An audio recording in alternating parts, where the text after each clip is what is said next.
La Bible en un an, la 333e journée, le livre de Néhémie chapitre 11, verset 1 au chapitre 12, verset 26, le livre des psaumes, chapitre 119, verset 145 à 160, le livre des proverbes, chapitre 29, versets 4 et 5, l'évangile de Jean, chapitre 20, versets 1 à 31.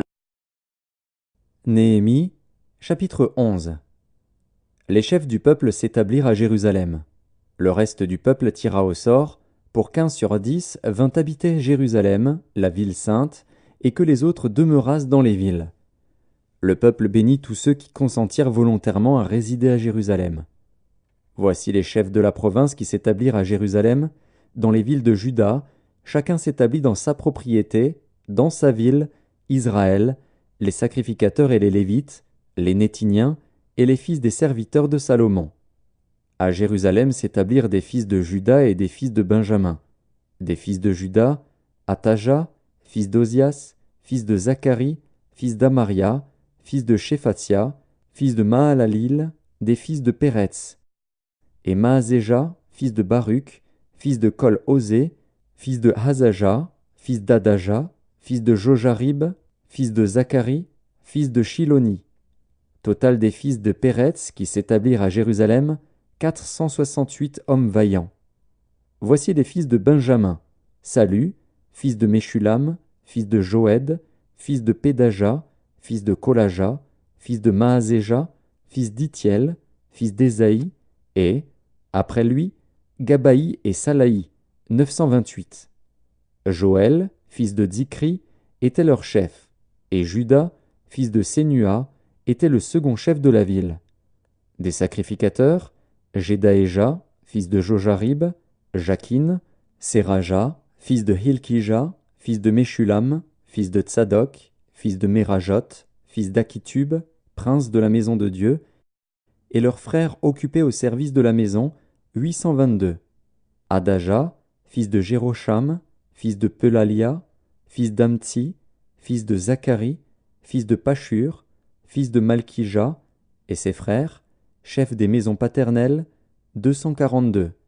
Et Amashaï, fils d'Azaril, fils d'Akzaï, fils de Meshilémoth, fils d'Immer, et leurs frères, vaillants hommes, 128.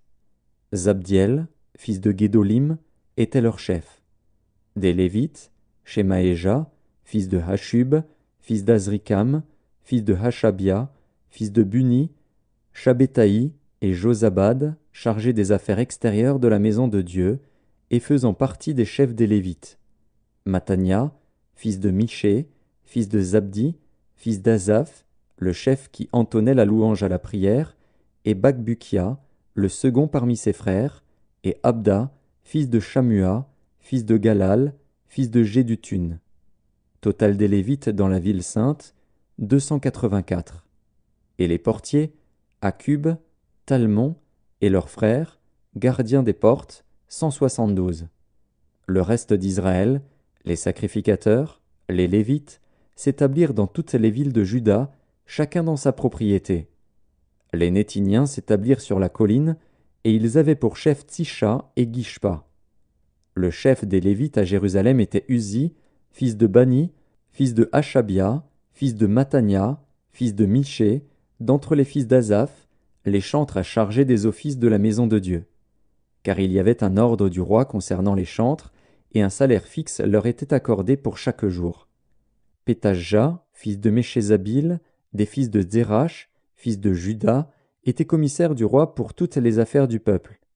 Dans les villages et leurs territoires, des fils de Juda s'établirent à Kirjat Arba et dans les lieux de son ressort, à Dibon et dans les lieux de son ressort, à Jékabstil et dans les villages de son ressort, à Jéshua, à Molada, à Beth-Palet, à Hatsar-Shual, à Beer-Sheba et dans les lieux de son ressort, à Tsiklag, à Mekona et dans les lieux de son ressort, à En-Rimon, à Tsoréa, à Jarmut, à Zanoar, à Adulam et dans les villages de leur ressort, à Lachis et dans son territoire, à Azeka et dans les lieux de son ressort. Ils s'établirent depuis Beer-Shéba jusqu'à la vallée de Hinnom. Les fils de Benjamin s'établirent depuis Géba, à Michmash, à Ajja, à Béthel et dans les lieux de son ressort, à Anathoth, à Nob, à Hanania, à Hatzor, à Rama, à Gitaïm, à Hadid, à Tseboïm, à Nébalat, à Lod et à Ono, la vallée des ouvriers. Il y eut des Lévites qui se joignirent à Benjamin, quoique appartenant aux divisions de Juda. Néhémie, chapitre 12. Voici les sacrificateurs et les Lévites qui revinrent avec Zorobabel, fils de Shealtiel, et avec Josué, Séraja, Jérémie, Esdras, Amaria, Maluc, Hatush, Shekania, Réhum, Mérémoth, Iddo, Guinétoi, Abija, Mijamin, Maadia, Bilga, Shemaéja, Jojarib, Jedaéja, Salu, Amok, Ilkija, Jedaéja. Ce furent là les chefs des sacrificateurs et de leurs frères, au temps de Josué. Lévites, Josué, Binui, Kadmiel, Chérébia, Juda, Matania, qui dirigeaient avec ses frères le chant des louanges. Bakbukia et Uni, qui remplissaient leurs fonctions auprès de leurs frères. Josué engendra Joachim, Joachim engendra Eliashib, Eliashib engendra Jojada, Jojada engendra Jonathan, et Jonathan engendra Jadua.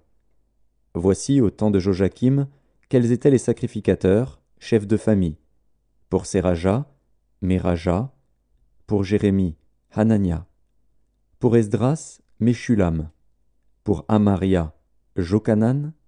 Pour Meluki, Jonathan. Pour Shebania, Joseph. Pour Harim, Adna. Pour Merajot, Elkaï. Pour Iddo, Zacharie. Pour Guinéton, Meshulam. Pour Abija, Zikri. Pour Minjamin et Moadia, Piltaï. Pour Bilga, Shamua. Pour Shemaéja, Jonathan. Pour Jojarib, Matnaï. Pour Jedaéja, Uzi. Pour Salaï, Kalaï. Pour Amok, Héber. Pour Ilkija, Achabia. Pour Jedaéja, Nethanil. Au temps d'Eliashib, de Jojada, de Jokanan et de Jadua, les Lévites, chefs de famille, et les sacrificateurs furent inscrits sous le règne de Darius, le Perse. Les fils de Lévi, chefs de famille, furent inscrits dans le livre des chroniques jusqu'au temps de Jokanan, fils d'Eliashib. Les chefs des Lévites, Achabia, Chérébia et Josué, fils de Kadmiel, et leurs frères avec eux, les uns vis-à-vis des autres, étaient chargés de célébrer et de louer l'Éternel, selon l'ordre de David, homme de Dieu. Matania, Bakbukia, Abdias, Meshulam, Talmon et Akub, portiers, faisaient la garde au seuil des portes. Ils vivaient au temps de Joachim, fils de Josué, fils de Jotsadak, et au temps de Néhémie, le gouverneur, et d'Esdras, le sacrificateur et le scribe. Psaume 119. Je t'invoque de tout mon cœur, exauce-moi, Éternel, afin que je garde tes statuts. Je t'invoque, sauve-moi, afin que j'observe tes préceptes. Je devance l'aurore et je crie, j'espère en tes promesses. Je devance l'éveil et j'ouvre les yeux pour méditer ta parole. Écoute ma voix selon ta bonté, rends-moi la vie selon ton jugement. Ils s'approchent, ceux qui poursuivent le crime, ils s'éloignent de la loi. Tu es proche, ô Éternel, et tous tes commandements sont la vérité. Dès longtemps, je sais par tes préceptes que tu les as établis pour toujours. Vois ma misère et délivre-moi, car je n'oublie point ta loi. Défends ma cause et rachète-moi, rends-moi la vie selon ta promesse. Le salut est loin des méchants, car ils ne recherchent pas tes statuts. Tes compassions sont grandes, ô Éternel, rends-moi la vie selon tes jugements. Mes persécuteurs et mes adversaires sont nombreux, je ne m'écarte point de tes préceptes. Je vois avec dégoût des traîtres qui n'observent pas ta parole. Considère que j'aime tes ordonnances. Éternel, rends-moi la vie selon ta bonté. Le fondement de ta parole est la vérité, et toutes les lois de ta justice sont éternelles. Livre des Proverbes, chapitre 29.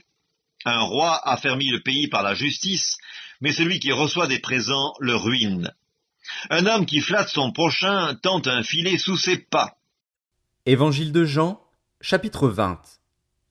Le premier jour de la semaine, Marie de Magdala se rendit au sépulcre dès le matin, comme il faisait encore obscur. Et elle vit que la pierre était ôtée du sépulcre. Elle courut vers Simon-Pierre et vers l'autre disciple que Jésus aimait, et leur dit : « Ils ont enlevé du sépulcre le Seigneur, et nous ne savons où ils l'ont mis. » Pierre et l'autre disciple sortirent et allèrent au sépulcre. Ils couraient tous deux ensemble. Mais l'autre disciple courut plus vite que Pierre et arriva le premier au sépulcre. S'étant baissé, il vit les bandes qui étaient à terre, cependant il n'entra pas.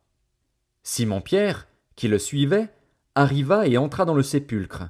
Il vit les bandes qui étaient à terre, et le linge qu'on avait mis sur la tête de Jésus, non pas avec les bandes, mais plié dans un lieu à part. Alors l'autre disciple, qui était arrivé le premier au sépulcre, entra aussi. Et il vit, et il crut. Car il ne comprenait pas encore que, selon l'Écriture, Jésus devait ressusciter des morts. Et les disciples s'en retournèrent chez eux. Cependant Marie se tenait dehors près du sépulcre, et pleurait. Comme elle pleurait, elle se baissa pour regarder dans le sépulcre. Et elle vit 2 anges vêtus de blanc, assis à la place où avait été couché le corps de Jésus, l'un à la tête, l'autre aux pieds. Ils lui dirent : « Femme, pourquoi pleures-tu » Elle leur répondit : « Parce qu'ils ont enlevé mon Seigneur, et je ne sais où ils l'ont mis. » En disant cela, elle se retourna, et elle vit Jésus debout, mais elle ne savait pas que c'était Jésus. Jésus lui dit : « Femme, pourquoi pleures-tu ? Qui cherches-tu » Elle, pensant que c'était le jardinier, lui dit : « Seigneur, si c'est toi qui l'as emporté, dis-moi où tu l'as mis, et je le prendrai. » Jésus lui dit : « Marie. » Elle se retourna et lui dit en hébreu : « Rabouni », c'est-à-dire « Maître ». Jésus lui dit : « Ne me touche pas, car je ne suis pas encore monté vers mon Père. Mais va trouver mes frères, et dis-leur que je monte vers mon Père et votre Père, vers mon Dieu et votre Dieu. » Marie de Magdala alla annoncer aux disciples qu'elle avait vu le Seigneur et qu'il lui avait dit ces choses. Le soir de ce jour, qui était le premier de la semaine, les portes du lieu où se trouvaient les disciples étant fermées, à cause de la crainte qu'ils avaient des Juifs, Jésus vint, se présenta au milieu d'eux, et leur dit : « La paix soit avec vous. » Et quand il eut dit cela, il leur montra ses mains et son côté. Les disciples furent dans la joie en voyant le Seigneur. Jésus leur dit de nouveau : « La paix soit avec vous. Comme le Père m'a envoyé, moi aussi je vous envoie. » Après ces paroles, il souffla sur eux et leur dit : « Recevez le Saint-Esprit. Ceux à qui vous pardonnerez les péchés, ils leur seront pardonnés, et ceux à qui vous les retiendrez, ils leur seront retenus. » Thomas, appelé Didyme, l'un des 12, n'était pas avec eux lorsque Jésus vint. Les autres disciples lui dirent donc : « Nous avons vu le Seigneur. » Mais il leur dit : « Si je ne vois dans ses mains la marque des clous, et si je ne mets mon doigt dans la marque des clous, et si je ne mets ma main dans son côté, je ne croirai point. » 8 jours après, les disciples de Jésus étaient de nouveau dans la maison, et Thomas se trouvait avec eux. Jésus vint, les portes étant fermées, se présenta au milieu d'eux, et dit : « La paix soit avec vous. » Puis il dit à Thomas : « Avance ici ton doigt, et regarde mes mains.